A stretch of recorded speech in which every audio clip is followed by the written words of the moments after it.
hope you're all doing well. Welcome to our live event here on CVI Now. It's been a little bit of time. There's been a lot going on here at Perkins when it comes to CVI. We have a new CVI center, so a lot has been happening this fall behind the scenes, but I'm so excited to be here with you. So welcome everyone to CVI Now's live virtual event. Our topic is CVI in Occupational Therapy Setting, Tools for Families and Clinicians. If you're with us on our CVI Now parent group, drop a hello in the comments and feel free to post questions as they come to you. I am Rachel Bennett, the Assistant Director for CVI Now and Parent Advocacy here at the CVI Center at Perkins, and I'm a CVI mom to Henry. Today, we will explore approaches to OT therapy sessions and evaluation for individuals with CVI, a big topic in our community. And we're going to talk about specific skill areas, including fine and visual motor and motor planning. This event is a follow-up to our presentation this past June on CVI and sensory processing. You can find this video on cvinow.org. And Nikoletta also is going to review a little bit about CVI and sensory needs. So I'm excited to welcome back Nikoletta today. Nikoletta Livingston is an occupational therapist in the Perkins Secondary Program, and she is just dynamite. We're so lucky to have her. She has a particular interest in CVI. Nikoletta loves to collaborate with educational teams and families to explore creative methods of supporting students as they work to attain greater independence in daily living skills. So we're going to dive in, and Nikoletta will present for about an hour, and then we'll dive into your questions and those that were already submitted by parents. So I'm going to stop sharing, and Nikoletta, take it away. Great. So we'll start sharing. All right. Is everything okay? Yep, all set. Great. All right. So as Rachel said, today we're going to talk a bit about occupational therapy sessions, what they can look like, and hopefully give you some tools and resources as a family, as well as hopefully down the road some OTs will be able to benefit from some of these tips and tricks as well. And again, this is kind of a part two to the previous conversation. So we'll talk a little bit about some of the sensory pieces, but it's a big kind of underlying element of everything that we're going to discuss today. So we're going to take a look at the role of the occupational therapist and what they can offer to a CVI team.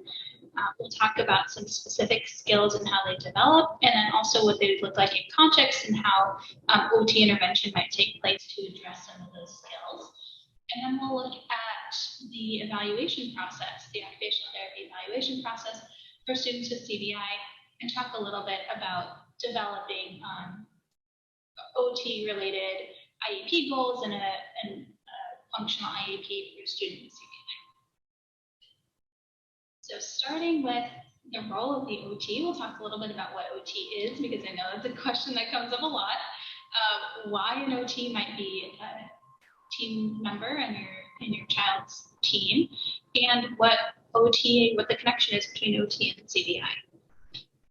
So occupational therapists support people across the lifespan doing the things that they need to do and the things that they want to do. So their daily occupations, the things that occupy your time. And there's always a question about what exactly OT is. There's a lot of misconceptions about what OT is. People have, their own experiences with family members, a lot of times older family members who had OT in a rehab setting or something like that. But as you can tell from this definition, and the thing that I really love about OT is that it's incredibly broad. And so OT takes this really kind of bird's eye view of a person's needs and functioning and how we kind of intervene. So we use a lot of daily activities and occupations and meaningful activities in a therapeutic way. And then we also look at how we can modify the environment, modify the task, or support the person in changing something, with rehab or remediating a skill or something like that to do what they need to do. So this is by no means like an advertisement for OT, but I think it's helpful for people to have a little bit of context into kind of the background of an occupational therapist, as well as knowing what the kind of level of monitoring and support exists for these providers, because I'm sure, as you all know, as parents, there's a lot of people involved in your child's care, and there's a lot of new names and ideas and therapies and tools. And in some situations, people can kind of just market themselves as anything. And so I think it's helpful to know kind of what to look for and what questions you might want to ask before including somebody on your child's team in terms of their background and foundation. So just so you know about what the OT background is, OT takes this very kind of holistic, comprehensive approach to intervention. Evidence-based practice is really the cornerstone of OT. So everything we do, there's usually intention and purpose and research behind it. OT really works at the intersection of physical health and mental health, which is another reason why I love it and something that we'll talk a little bit more about down the road. And as far as education goes, OTs have a very heavy foundation in neuroscience and functional neuroanatomy, and that's really critical when it comes to understanding CVI and understanding the needs of the student with CVI. Another big piece of our education is understanding disability as well as advocacy and policy. So hopefully your OT can be a big support in that area as well. An occupational therapy degree is either a master's or a doctoral level degree with a minimum of 6 clinical placements. So you're doing a lot of practice before you're even out on your own. And then there's also a national board exam. So there's a lot of criteria that you have to meet in order to practice in this area. And again, this is not like a push for OTs per se, but just understanding so that, you know, if you want to involve somebody on your child's team, you kind of know what questions you might want to ask beforehand. So we'll talk a little bit about OT and CVI specifically. And something that I really want to highlight here is that there's a very heavy component of vision and visual perception in OT education. The issue is that in the clinical world versus the educational world, sometimes the language and the vocabulary around this is just different. And so I think it's really important to communicate the fact. Sorry, my phone is ringing. I think it's important to communicate the fact that we might be talking about the same thing, but just using different language for it.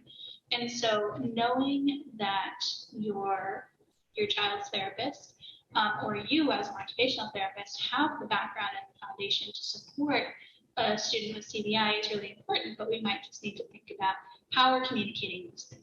So in school, we learn a lot about visual perception and visual processing and functional vision. There's a big focus on brain injury and recovery from brain injury.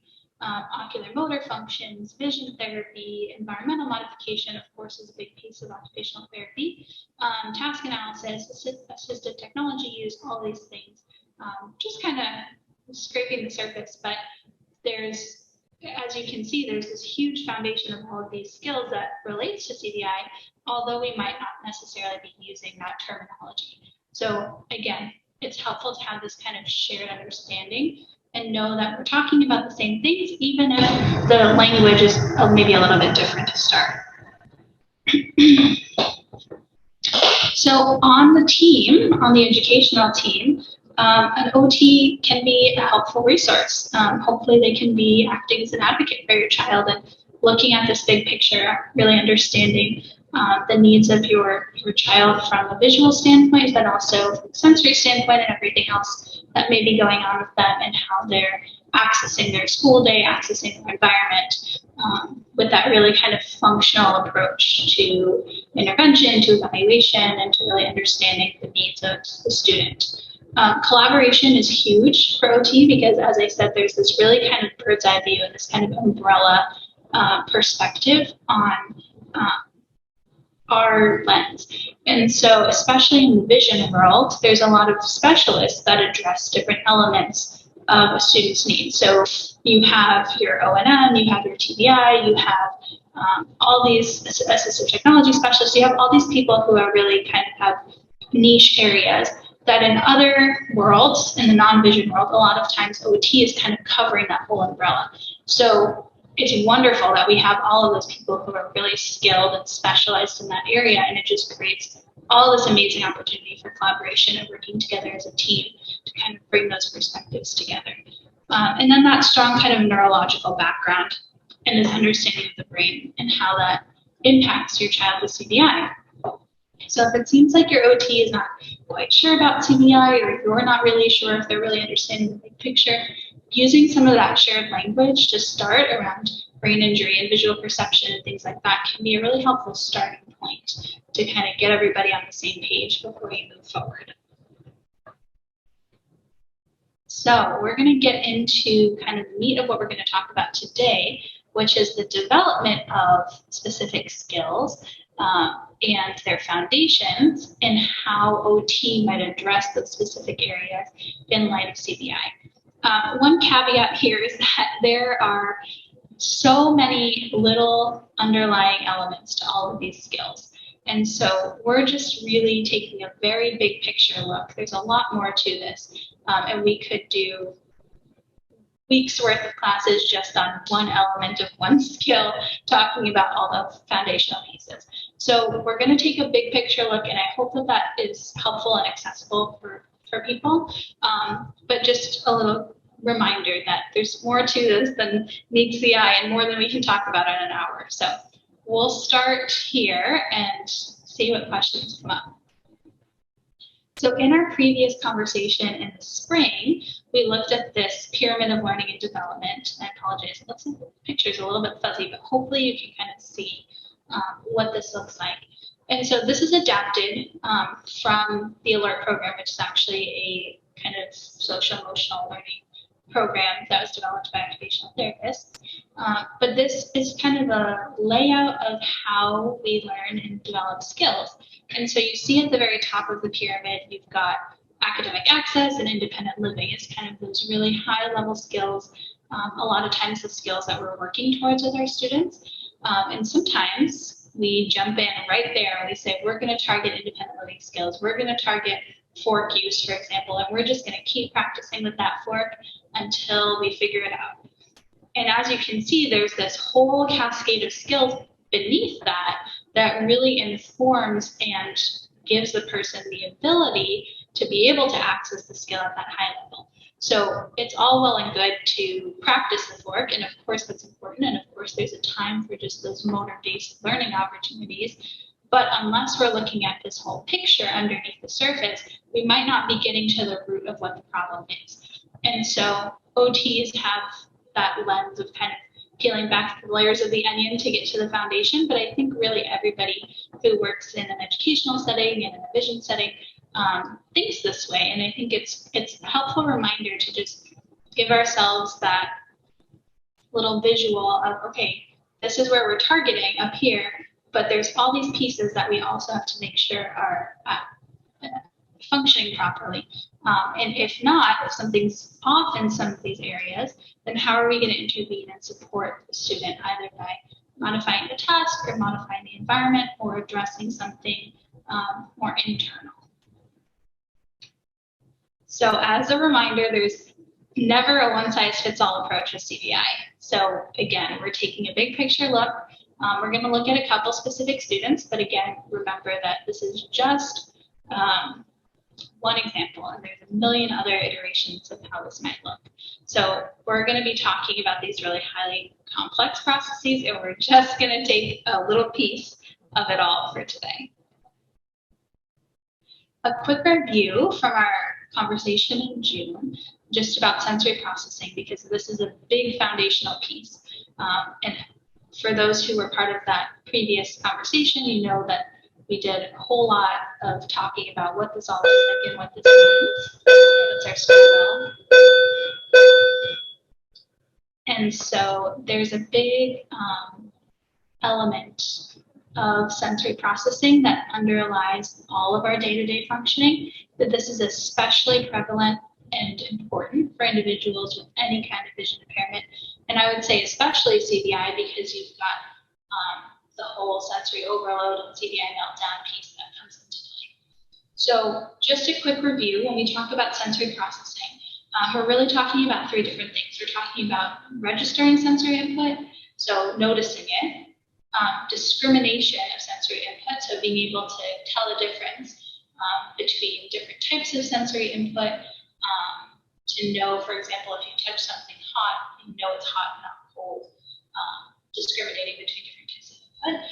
And then modulation, which this is where a lot of our students struggle. Modulation has to do with how kind of intense does that sensory input feel to you. So some people might have a really intense need for more sensory input and they might seek it out, and other people might have a lower tolerance or a lower threshold and they might avoid sensory input of different types. And some people have mixed responses to different types of input. So again, there's a whole lot more that we could go into there, but when we look at all of those things together, we consider them as a group. That's typically what we were talking about when we talk about sensory processing. And sensory processing impacts motor output because you're getting these external signals from your environment. Your nervous system is internalizing them and communicating a message via your brain to the rest of your body and telling it how to respond and how to move. So I think, as we're talking about all of these pieces and as we get into these higher level skills, I think it's important to remember that these sensory foundations are really the key to everything that we're going to be talking about today. So we have 8 sensory systems, the 5 that we talked about in kindergarten, but we also have the interoceptive sense, which is really kind of the big foundational sense. And that's the recognition of internal sensations. So knowing if you're hungry, if you're thirsty, if you need to use the bathroom, if you're feeling nervous or if you're feeling excited, if you're feeling angry, when all of those things kind of manifest as in your body. Then you've got your vestibular system, which has to do with movement of your head and position of your head in space. So for example, if you were swinging and closed your eyes, you would know kind of where your body was in the process of the swing, if you were way up at the top or if you were coming back down again. And then your proprioceptive system, which tells you, again, it works on kind of where your body is in space, but it has to do more with receptors in your muscles and your joints. So if you're sitting and your legs are crossed, even though you can't see them, your legs are crossed because that message is being sent to your body. So for a person who has a really high threshold and is less responsive to these types of sensory input, they might seek it out more, versus somebody who has a lower threshold might tend to avoid it. And so if you might have somebody who seeks out vestibular input but avoids tactile input, and all kinds of different combinations. So this is really highly individualized, and it can even change depending on the circumstances. But it's a big piece, I think, for our people with CVI because vision plays a big role in our sensory system. And when you're missing that input or that input is disrupted in some way, you're going to see an effect on all of those other systems too. So you've got the internal piece, you've got the environmental piece, and there's just a lot to take in and a lot to process that can be very challenging for the nervous system. So that's when you get into CVI overload, CVI meltdowns, sensory overload, dysregulation, whatever you want to call it. Again, same ideas, maybe different words, but we're talking about the same kinds of things here, and this is a really big foundational piece to all of our learning. So we're going to talk a little bit about sensory motor functions. So we talked about the sensory processing piece, which is kind of that bottom level of the pyramid. And we're going to skip up a couple rows and also talk about the sensory motor pieces. And this is how your sensory system and your motor system kind of work together. It gives you that awareness of your body, your postural control, integration of the reflexes, just your patterns of movement, how your body moves, your gross motor skills, your fine motor skills, all those pieces together. So again,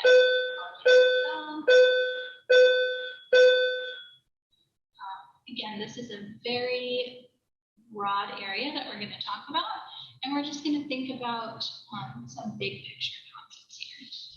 So when we talk about sensory motor functions, some of the foundational elements include that body awareness that we talked about, postural control, so being able to keep yourself upright and moving your body in a kind of controlled way without really fatiguing. Balance reactions, so if you lose your balance, being able to catch yourself. Reflex integration, which has to do with all those early primitive reflexes that we have as infants that get integrated into our nervous system. They're really important when they're present because they help us develop these motor skills. They eventually can get integrated into our system. in a very natural way, but for some people, because of nervous system disruption, that doesn't happen as easily, so that might be a factor. And then gross motor movement and fine motor functions as well. So for each of these sections, we're looking at some related occupations, and you'll see, you know, we're talking about some similar things across the board, but there's definitely kind of a developmental process that we're going to talk about a little bit. So here we're looking at things like sleep and personal hygiene, feeding, dressing, basic communication, safety awareness and managing personal safety, social and emotional well-being, participating in education and play and leisure opportunities, participating in your community, and functional mobility, so being able to get around your space. So we're going to talk about our first case study friend. So this is James, who has CVI and has difficulty with visual attention, visual recognition, and he experiences significant latency.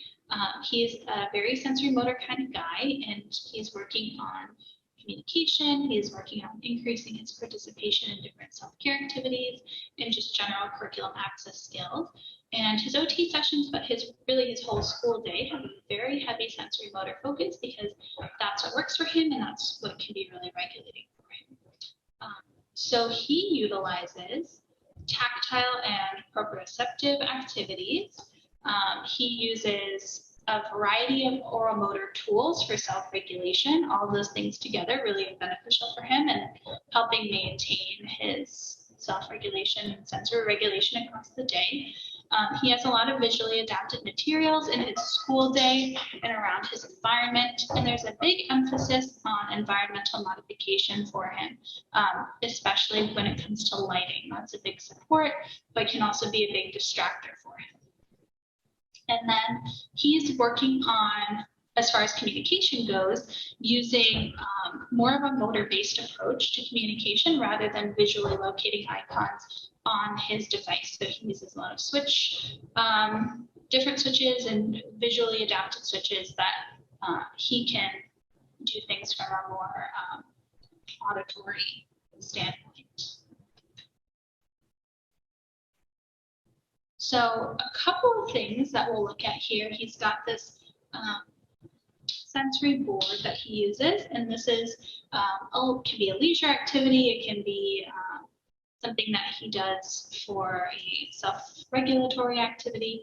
But he's got this board here that has all these panels that you can switch out, and it's got different tools that go inside. So this is a red bumpy ball that can spin.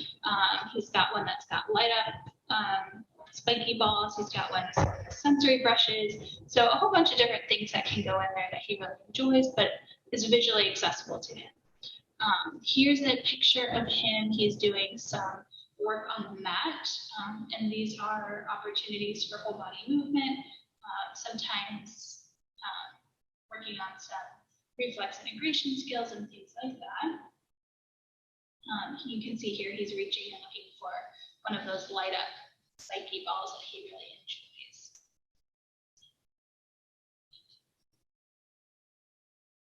And then here we've got, he's working on the self-care skills like I mentioned. So he's working on locating items and then putting them back where he found them, and that really helps build his visual memory and his just awareness of his space. So this is a light up soap dispenser that he really enjoys that he used for some hand washing, and then just bringing it back to where he started and kind of doing the cleanup process with a visually adapted setup. And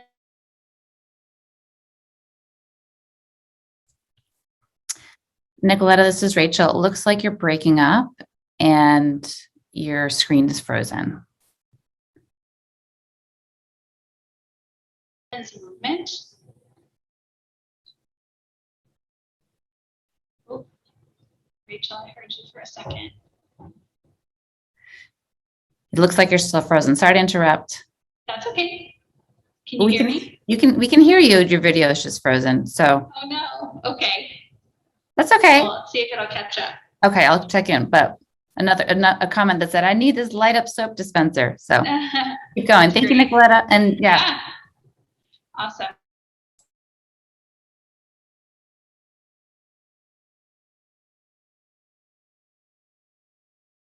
bundle. That's, again, helpful for him. And then he eats on a raised tray that kind of brings things up into an accessible field for him. So you can see how all these pieces kind of come together for our buddy James. And here you can see he's working on getting in and out of bed. And so this is a really cool tool that we found that worked really well for him. This is a Lycra stretchy sheet that kind of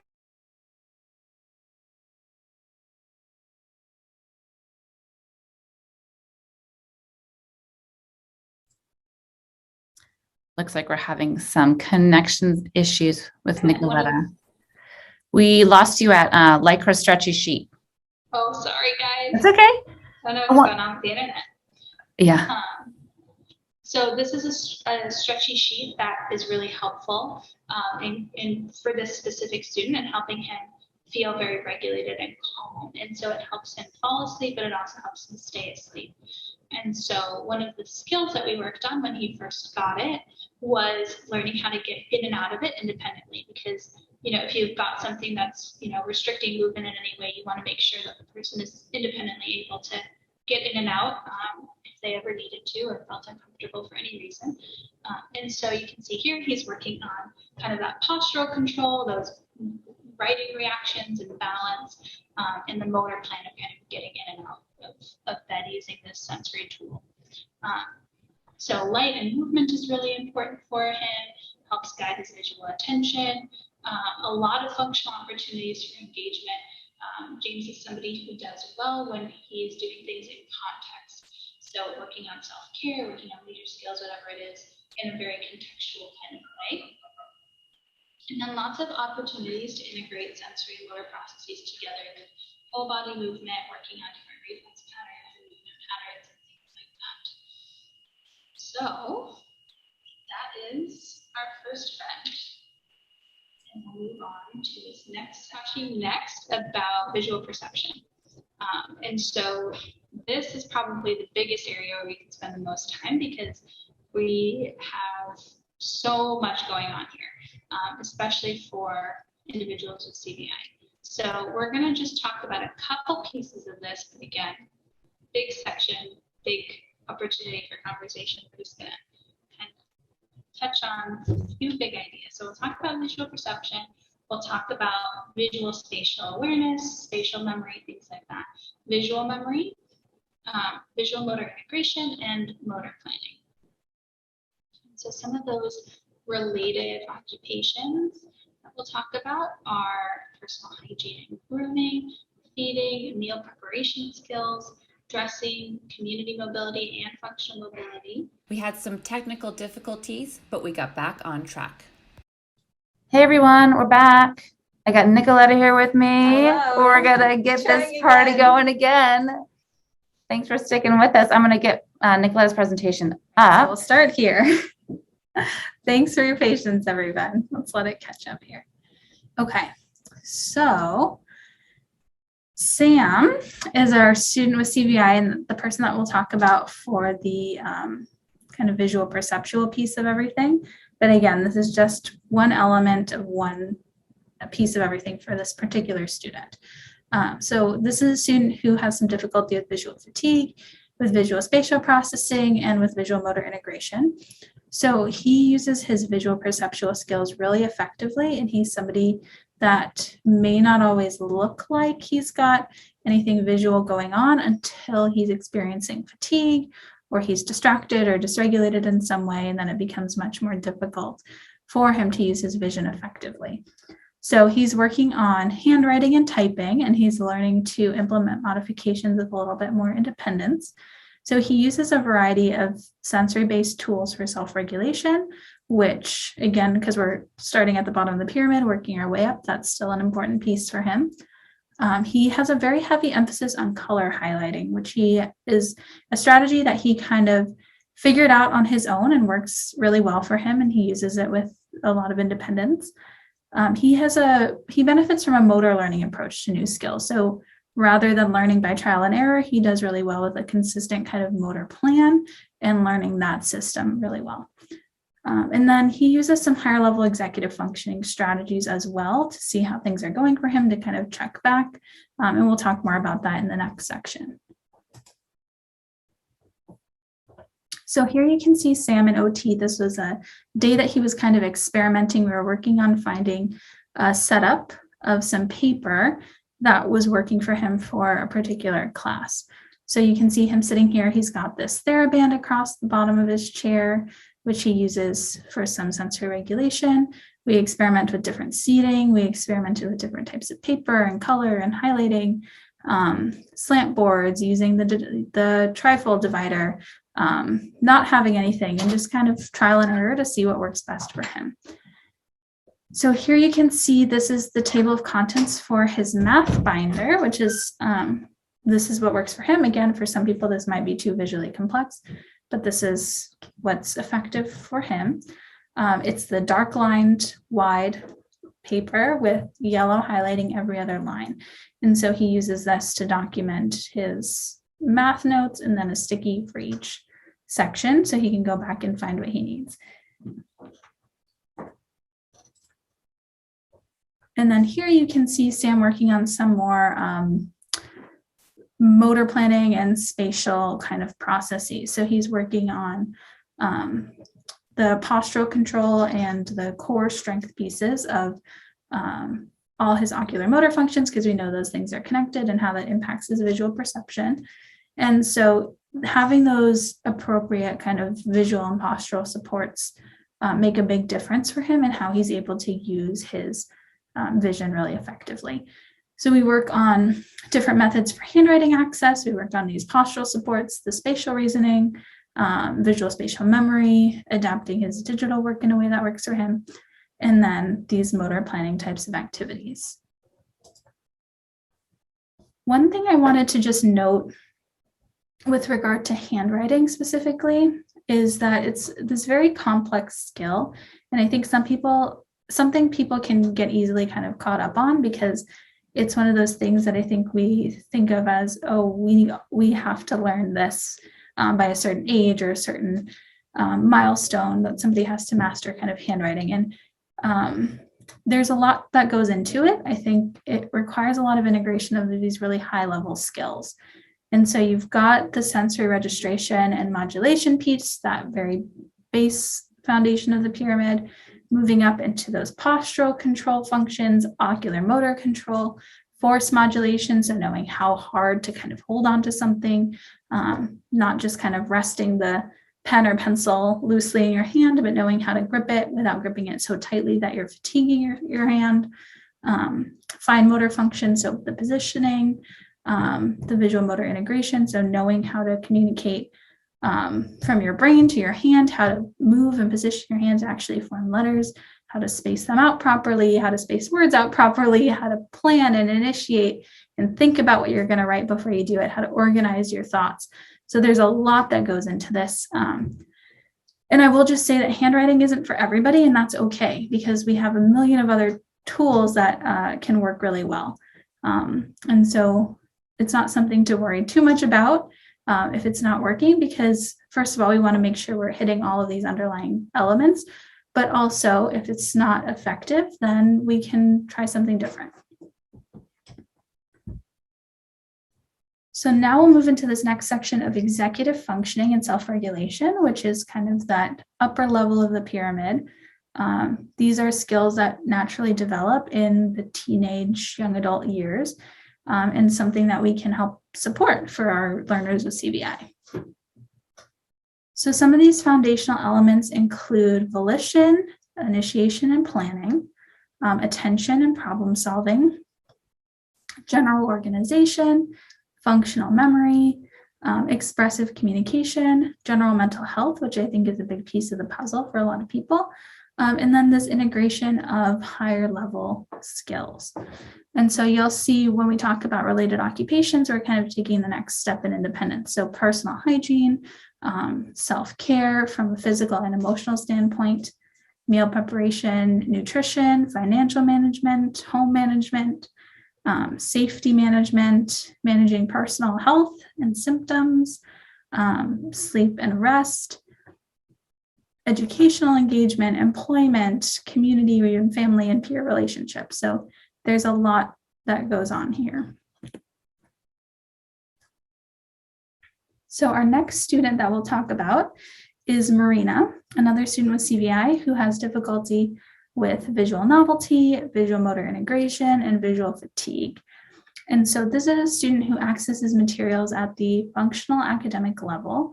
She is building greater independence with her self-care and independent living skills, technology access, and just general academic access. And something that she's really working on right now in OT is building her repertoire of self-regulation skills and executive functioning skills. And something that she really enjoys using is accessible 2D images to support her access to those skills. So again, she starts at that foundation. She uses a lot of sensory-based self-regulation skills. She uses some great strategies for managing visual fatigue and latency, and how that supports her visual motor functioning. She's learning a lot of skills through a motor-based approach as well. And she really benefits from having photos of herself using various tools and strategies to kind of refer back to. So starting at that foundational piece, you can see here, this is her doing a little bit of yoga. We do a lot of body-based work and body-based strategies that help her kind of access what's going on internally to then be able to determine how she's feeling emotionally. In this photo here, you can see her using her communication device. She uses a zones of regulation approach, which many of you might be familiar with. But this is her green zone page where she can go and tell us after she kind of does her check-in, she'll say how she's feeling and how she knows she's in the green zone through a few different body-based indicators. And then here she can select some of her school strategies that she uses that help her stay feeling good and feeling ready to learn. So here she is selecting some music choices for the day. And then with some of those higher level kind of organizational skills, she is learning to manage a locker. She has a light in there that's really helpful for her to kind of access everything. She enjoys using all these kinds of different tools and having a lot of responsibility for her belongings. So here you can see she's working on orienting her iPad in her backpack and just managing her personal belongings through some visually adapted methods. This is a tool that we developed together as a kind of visual reminder for her meals. This is a student who's very independent and really values independence. And so being able to have something that she can reference on her own without having an adult there to say, remember to use your napkin, remember to get a drink, is really helpful for her and something that's really important and meaningful to her. So she has these photos of herself using these different strategies, and this is in a little frame stand next to her when she's eating lunch, so she can just quickly reference it and use these strategies really effectively. So again, she's got those sensory integration tools. She works on some very consistent strategies, and that consistency helps with emotional regulation. She's working on managing personal materials and organizing her things, and photos are a really helpful tool for her. And then this last section here that we'll talk about are those high-level independent living and academic access skills.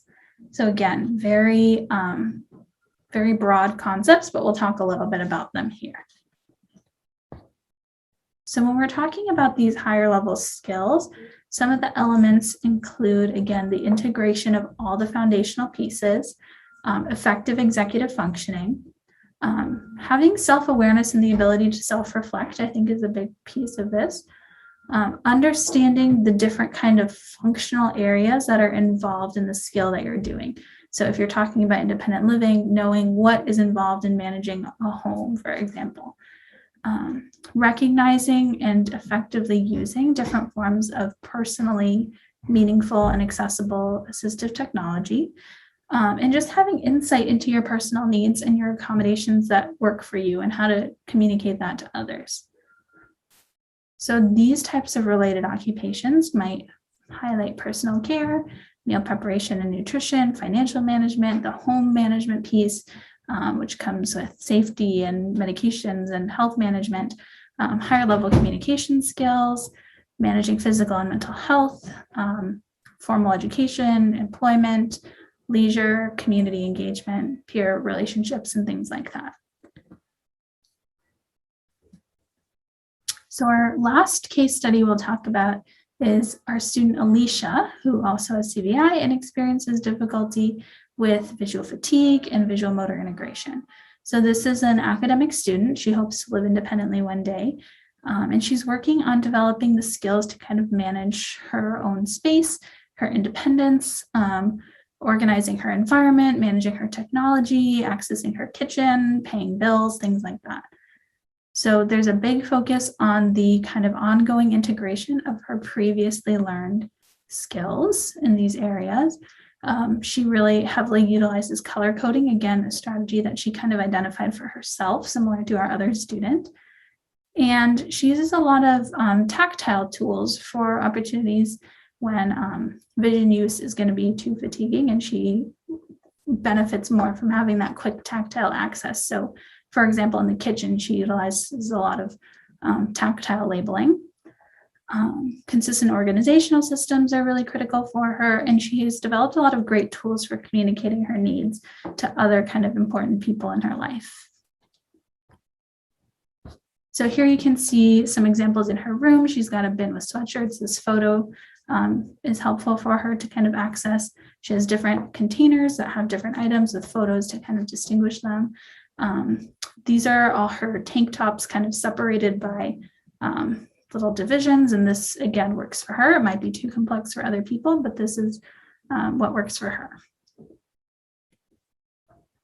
Technology is extremely important to Alicia. It's something that she utilizes very heavily, but something that she also finds very personally meaningful. So we are setting up different methods for her to access her technology in a way that works for her. So she's got this nice black background that lines the inside of her drawer, different colored little cord holders to separate everything with labels so that she can easily find what she needs when she needs it. And also this little color highlighting strategy on the inside of the iPad for kind of ease of access when she goes to plug it in. And last here, you can see this is a tool that we developed to more independently access the ATM. So this is a large print ATM that we have at school for practice, but she also has a pocket-sized wallet version of this as well that she can take with her, and it fits most kind of card readers and grocery stores and things like that if she ever needs to enter her PIN number.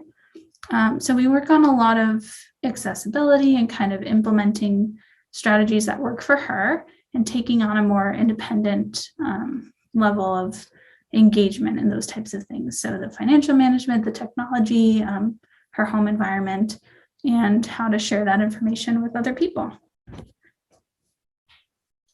So we'll quickly talk about what to look for as a parent in an OT evaluation and kind of what to prioritize as a therapist, and how to make sure that you're getting a really accurate picture of a student's abilities. Because we just talked all about, what those OT sessions might look like, but unless you kind of know what's going on at a foundational level and you've done a very thorough evaluation, it's hard to know kind of where to start the intervention process.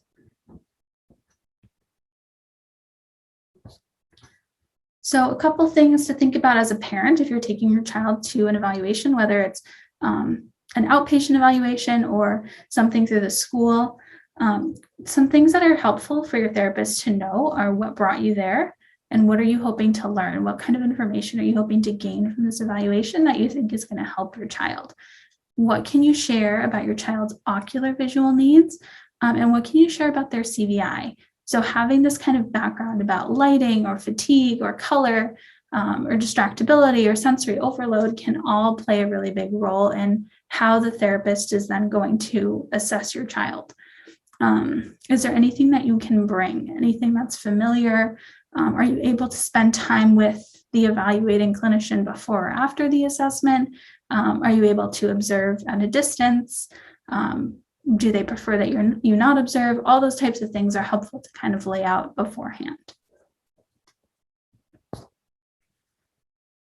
And then as a therapist, Knowing what types of questions to ask, again, can help you build the most accurate picture of who this person is.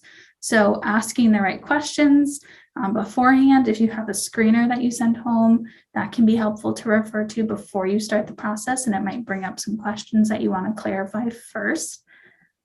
Clear communication with the adult about how to support the process. So whether that's things that you want them to share or to tell you about, things you want them to bring, or videos you might want them to record, but also if you want them in the room or not in the room, where they can sit, what type of verbal feedback they can offer, so that it's very clear for everybody involved. I think something that's really important for our learners with CVI is setting up activities in context, because if you take something out of context, it can become more visually inaccessible. So setting up activities that you want the student to do in a very contextually appropriate way might give you a better picture, because it might mean that they're visually accessing it more effectively.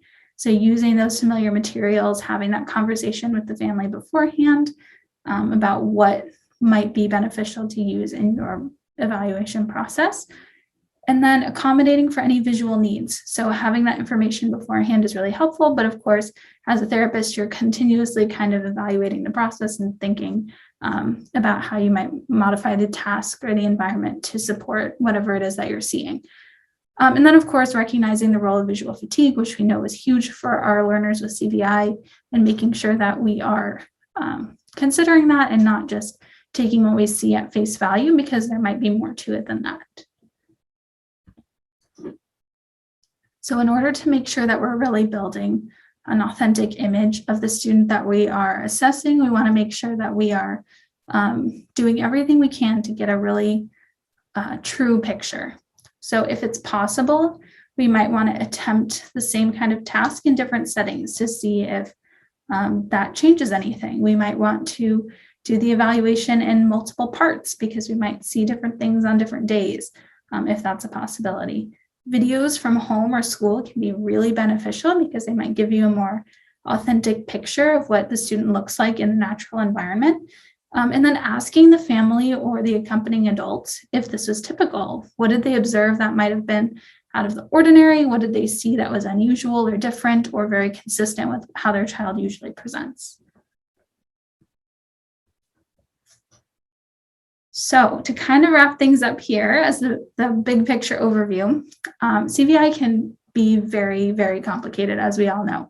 And there's many team members involved, and they all bring a different lens to the process.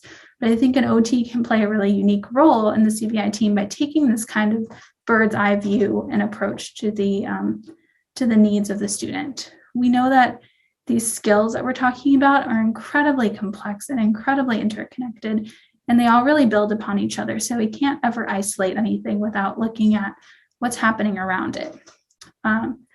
OT intervention needs to consider visual needs, and I think that goes without saying, but it's an important reminder.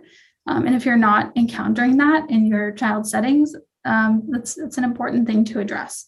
So we've got to modify the task, modify the environment, do what we need to do to help the child be successful.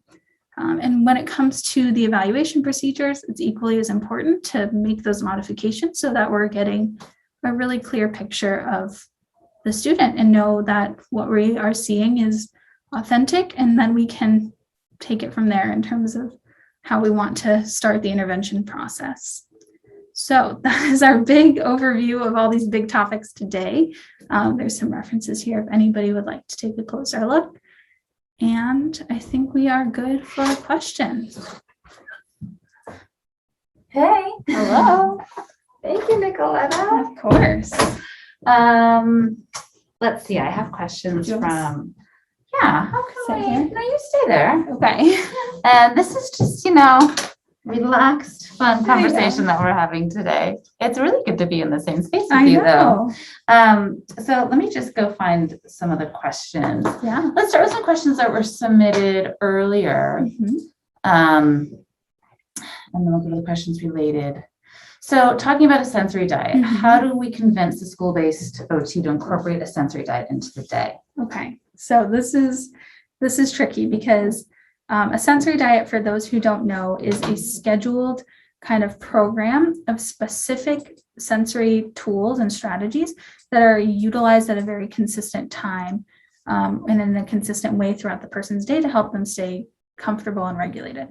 The tricky thing about sensory diets is that they are extremely individualized and can be difficult to kind of develop because they can change quickly and they're just very, very individualized. So I think sometimes, especially in school-based practice, I mean, we're in a unique setting here because of who our students are and the teams that we have. In a traditional school-based setting, it can be more difficult to develop and implement a sensory diet effectively. And so I think a lot of therapists shy away from maybe even just calling it a sensory diet or, establishing a formal sensory diet in an IEP, for example, if they don't think it's going to be effectively carried out, because there's all these little details and challenging pieces to it that you really want to make sure that it's done properly and it's done the way that it's intended to be done. If that doesn't happen, it's not necessarily going to be harmful, although it might not be helpful.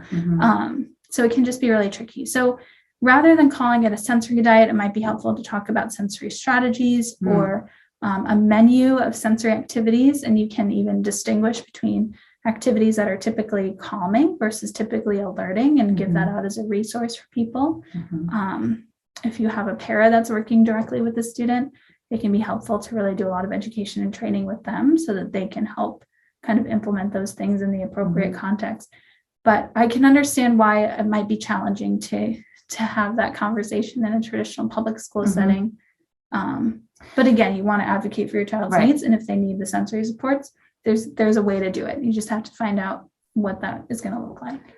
So what I heard is some of the key barriers are that they're worried about the whole team coming together to be able to do it effectively because sporadically is not going to work. Exactly. Right? It has to be systematic every day. And so I wonder, I know with our kids with CVI, we have, such things as like, building an accessible school day that looks at all the activities throughout the day.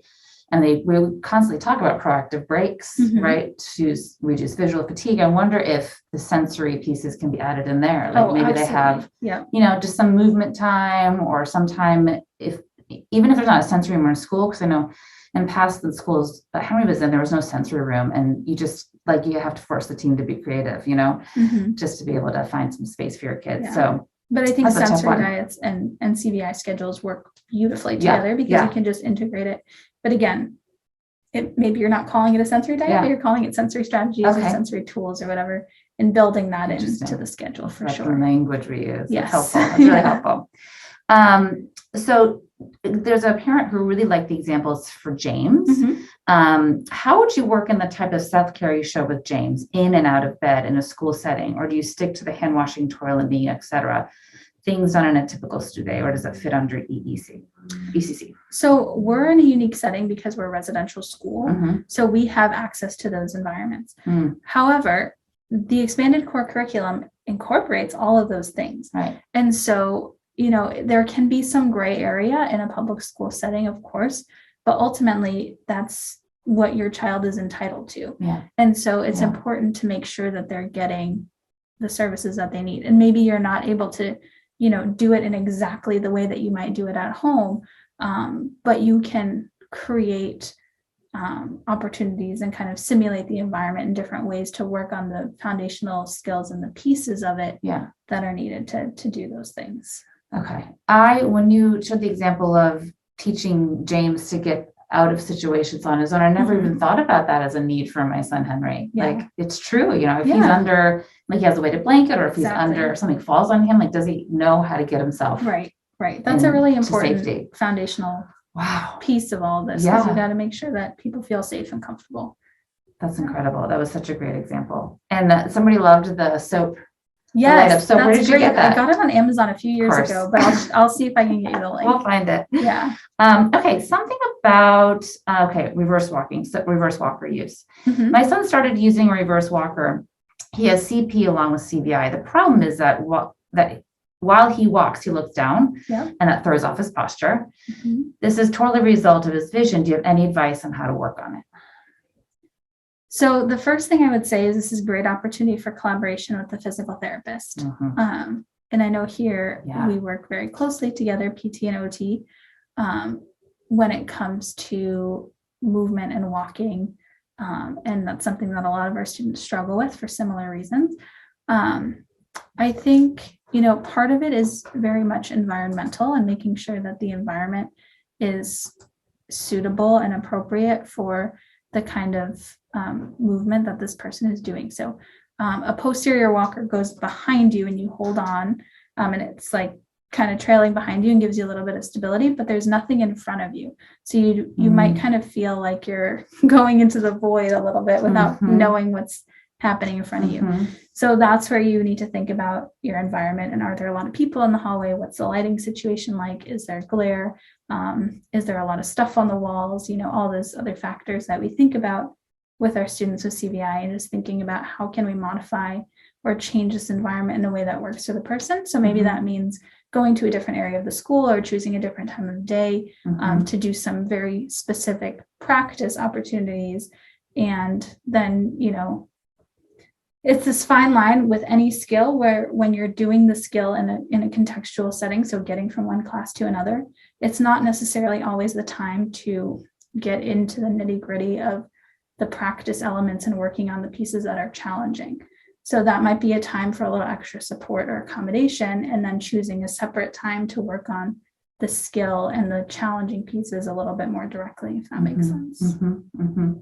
Yeah, I hear that from a lot of people, O&Ms. A lot of people say, just start really small, like go to a new store, just go to the entrance and then come back the next time. And that just builds those recognition skills, that comfort. And all of that those CVI strategies to help, actually want to go to something. Exactly. And look up at something and go to it. And is it meaningful and engaging for the person too? Always. Like, are they going somewhere that they're excited to go? Seeing Henry navigate a train station because he loves riding trains is a whole different ballgame than just like, going to the grocery store. Exactly. So motivation's huge. Okay. Question. Yes. I'm curious if you have any advice or guidance on either self-feeding or potty training. Specifically, feeding. My child really struggles to be interested in self-feeding off a plate or at a table, but will happily eat food handed to them with fingers or on a preloaded fork. But given the realities of school lunchtime, they're going to need to gain more independence in this area. Great question. Great it's question. A big one. Yeah. And I think it goes back to what we were just talking about, which is determining when to work on the skill. So if you are, had a long day at work and you're tired and you're hungry and you have to go home and cook dinner and get everything ready to go, and then you're sitting down at the table, when you finally sit down at that moment, is that the time that you want somebody to say, all right, now we're going to practice this really challenging skill for you? No. Right? So it's about thinking about the whole circumstance. Right. And so again, the environmental piece, I think, is huge. And so you're talking about all of these factors that are impacting visual access. So what type of food are you using? What type of plate is it on? What height is it at? How much is on the plate? How familiar is it? What's the lighting situation? Are there a lot of people in the environment? All of these factors that we're talking about before we look at a situation to determine the level of accessibility. But then on top of that, is the person motivated and ready to do this skill, or are they just hungry and ready to eat lunch? Or do they just need a little bit of a break if they're in the middle of their school day or whatever that is? So it's about the circumstances and the environmental pieces of everything. It's about knowing when it's appropriate to work on different skills. And it's about motivation too, because, it might be really fun to do this with a really fun food that the person really enjoys, but it might be more challenging if it's a less preferred food. So again, there's no one size fits all answer, as always. Right. It's very individualized. But I think looking at all of those pieces and trying to break it down very specifically, and like we were talking about earlier with these skills, peeling back the layers to say what's at the foundation of this, and how can we target that before we start looking at utensil use, for example. What else might be going on, and bringing in the other team members because everybody's going to have insight. So there's another question, just adding on to this question, utensil use, specifically scooping and poking. And so just difficulty with pronation. Is that, clarify what all that is? So when we're talking about pronation, we're talking about how a person is moving their arm. So if you're pronating, you're putting your palm down towards the ground. So this, again, is a perfect example of how it all connects, because you're talking about this fine motor skill of how you're holding the utensil and manipulating it to scoop or pierce your food. So that requires, for some people, that you're turning your hand this way, you're turning your arm this way, which goes all the way up into your shoulder and talks about how your shoulder is functioning and the stability of your shoulder. Your shoulder stability comes from your core. Your core stability comes from kind of like your pelvis stability and your positioning of your body. So when you go through all of that and you kind of get down to the root of it, are they having trouble with this motion, or do they have low tone? Do they have core activation difficulties? Are they fatigued? So there's more to it always than just what we're seeing on the surface, you know? And again, there's a time and a place to work on the motor elements of a skill, but it's also important to get to the root of what's going on. It's so easy to forget. Oh my God. I mean, as a parent, I'm just like, just try the spoon, you know? But he's tired. I've noticed that if Henry's really hungry, I can't work on feeding skills. He's completely taken over by his hunger. He's already in like dysregulated state when he's hungry. He doesn't ever tell me when he's hungry. I don't know if he recognizes that yet, but it has to be, when he works on feeding skills, it has to be, with a favorite food. He's already fed, you know, and not super hungry, super hungry, very controlled environment. And appropriate seating and positioning. Are your feet on the floor? Is there anything going on from a swallowing standpoint that might be impacting things, you know? Sensory preferences or aversions to different textures and flavors, and recognizing that you're hungry. That's another important factor. So there's so much. Oh my God, it's so crazy. We have an article in CVI Now about why feeding is so hard for our kids, but I'm sure, you know, as families, like there's so much we have to put together and remember constantly. So sometimes I just forget, like, why is this so hard? Oh, right, because of this, and this. And the list keeps going. And it's not just on the parents to figure it out too, because that's extremely overwhelming. It looks like, I'm trying to see if there's any other questions that I missed. I know there's like a lot of questions about handwriting, and you had the case study about handwriting, and I know it's all connected to everything. I wonder, I know there's a lot of families, like myself included, is when do you, like, how do you decide to continue to work on handwriting or just really focus on those keyboarding skills? Like, how do we prioritize in the hierarchy of these skills? That's really such an individualized thing. And it can be, you know, it's funny because you wouldn't think about handwriting as something that's has a particular like emotional connection. But I think for a lot of families it is, because it's a skill that's kind of like a rite of passage, so to speak, that you're like, you learn how to write your name, and then you know, you kind of progress in this area. And I think it can be tricky, I think, for people to kind of make the decision that, okay, we're going to put this aside and set our sights on something different. And it's okay to do that. But I think having those ongoing conversations and having a really collaborative team that's looking at all the pieces together and making the decision as a team, it should never be a unilateral, like, you know, the school says we need to do this and we don't feel on board, or the parents say this and the school doesn't feel, you know, you want to make the decision together, and incorporating the student as much as possible. I don't think there's any hard line of like, this is the mark of when we need to stop. But I think if it's becoming frustrating, if the person is not making progress, given all these other accommodations and supports, if they're expressing disinterest, or it's frustrating and, you know, resulting in them not engaging in activities or whatever. All of those are factors, I think, that might be indicative that it's time to try something different. And also doing a tech eval can be really helpful. I mean, like I said, OT can do that in a lot of public school settings, but we also have awesome technology specialists that can take a really close look, and kind of figure out what might be the best method to move forward with. That's awesome. That's helpful. It really just, how to take our kids' lead is a big one, like what to look for. Last question I have, I just want to double check and then we can, good discussion. Thank you, Margie. In terms of advocating for OT goals in the IEP, what are some just kind of top level things that families need to keep in mind? Or how do you see a good OT goal, or present level statement or something? Like what should we really be looking for? So I think the two big pieces are measurability. You want the goal to be measurable because we want to know if it's been attained, but function, I think, is the biggest piece. Okay. Because it's one thing to look at a goal and know what the session is going to look like. You might look at a goal and might describe an activity, or it might talk about, a person's participation in a particular task. And it might lay out exactly what the session is going to look like. And it might give you a really great picture in your mind. And that's fantastic. And sometimes that might be a great goal. But is it a goal, or is it just describing your activity or your lesson plan? Okay. So then you want to think about, okay, if this goal is about, or if this objective, for example, is describing, organizing, clothing in baskets in somebody's bedroom, or managing laundry or something like that. What is the skill that you're working on? Are you working on sequencing? Are you working on organizing? Are you working on categorization? Like, what is the foundational skill that you're working on? And then how can that generalize into all kinds of different settings? So you might write a goal that's very specific about a certain setting, but it should really highlight the skill, and it should be a functional skill. Yeah. Because it's one thing to say that a person's going to participate in this activity during OT. Yeah. But if it doesn't translate to other settings or locations, then it's not really that helpful. Okay.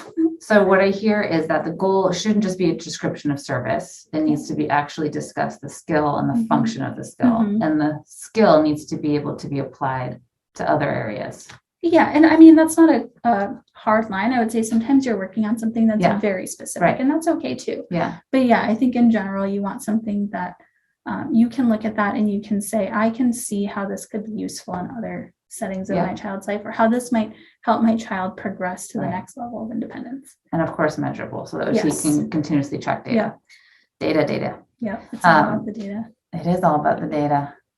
Okay, I think that we're good for questions. Great. Thank you all for sticking with us. Apologies about the technical difficulties, but I'm just so glad I got to be in this. This is our first time meeting, so to see with Nikoletta.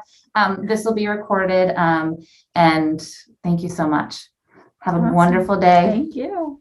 Thank you so much for watching this event brought to you by CVI Now here at Perkins School for the Blind. Go to cvinow.org to learn more.